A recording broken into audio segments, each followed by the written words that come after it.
Well, of course, completely unacceptable what we'd seen over the weekend, regardless of your political affiliation. It's this recent wave of protests, vandalism, some even calling it rioting in the Johannesburg CBD, wreaking havoc.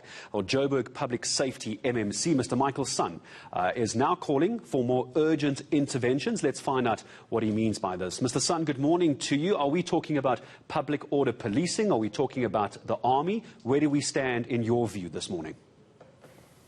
Good morning, Gareth. If I may just correct, I was the former MMC for Public Safety in the city of Johannesburg. I'm now currently the DA's shadow MMC for Public Safety. Of course, it's very concerning. You know, throughout the whole night, we've been seeing videos and messages of the violence, the looting, arson happening, not just in the Joburg CBD anymore, but it's spilling to, you know, the surroundings of Joburg inner city.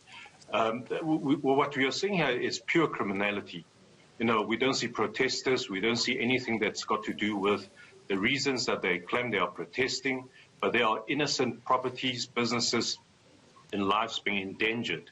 I mean, I had to see with my own eyes videos sent by a wife of a JMPD officer, you know, drawing live guns and having to protect themselves and being recorded.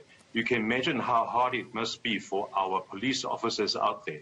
But we are also, you know, quite glad to see that there are people being arrested. We hope that, you know, serious criminal charges will be pressed against them, and not just those along the lines of contravening the Disaster Management Act. My apologies for getting your title incorrect, MMC. Of course, I'll get that. Michael, I'll take a look at that with the team just afterwards. So when we hear the President, and Tumelo and I were talking about this last night, it seems the President, while reading a prepared speech, said all the right things, you know, condemning the violence, but it didn't seem to come across with a sense of urgency. And many are saying that to deal with a situation like this, it needs to come from the very top. Were you convinced by the way the President addressed the situation last night, or did it seem a bit vanilla to you? I must agree the President is right to condemn those violent acts and criminalities, but as a normal resident in the city of Johannesburg, we need to see much more.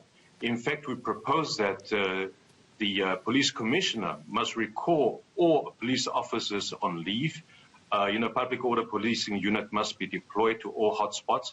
In fact, very importantly, we see there are, you know, growing cores of private security sectors being brought onto board to ensure that the hotspots or the potential hotspots, shopping centers, must be patrolled and monitored.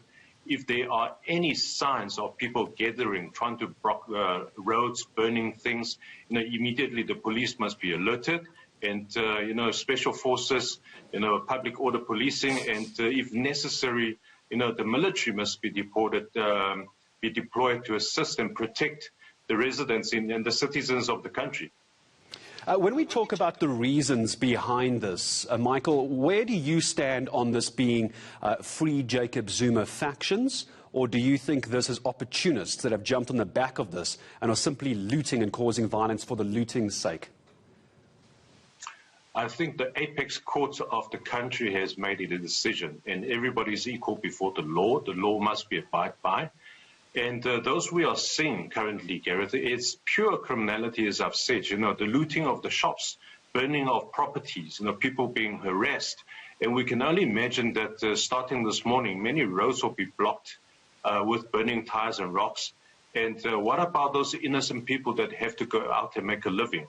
And especially the businesses that are suffering, you know, the shops that are being looted, who's going to take responsibility? So this is purely criminality. There's no effective or correct reason for this to take place. You know, certainly no peaceful protest can be, you know, coupled with the criminality we're seeing. Of course, we say that the people have the rights to protest, but they must do so peacefully and within the bounds of the law. And this is to take nothing away from those serving in the blue for SAPS, Michael. As many as they could yesterday seem to be doing what they could with the little they did have. Tell me about your perspective on the planning behind this. There were rumours, there were murmurings of some kind of kickback as a result of Jacob Zuma going into prison. So this could not possibly have caught authorities off guard. What did you make of the planning behind yesterday's handling by the SAPS? I think the police resources are always limited, not just the South African Police Services, but the Metro Police in Johannesburg. Limited resources is always a problem where you have big crowds like this. But what I think, what can be done is that they need to deploy more strategically. And certainly those attitude of standing back and monitoring the situation must be, thrown out the window. Decisive action must be taken now. Serious policing and law enforcement must be in place. And I think very importantly is that, all the other force multipliers and security role players must be brought onto board. Ensure that we have these situations, put to stop immediately. We can't simply let them, continue to protest, if they call it that, but certainly the looting, the criminality must be put to stop immediately. Just before I let you go, Michael, let me just put this to you. I'd like your thoughts on this. The acts of violence are based on ethnic mobilization, according to the President last night. What does that mean to you, ethnic mobilization? What was your reading of that comment?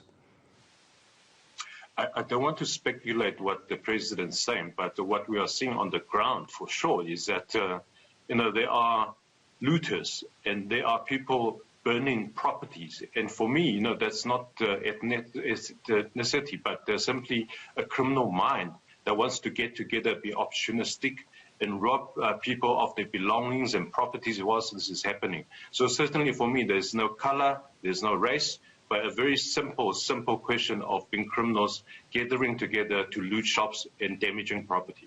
Yeah, let's not mix up protesting with criminality. Michael, son, always a pleasure speaking to you this morning here on eNCA.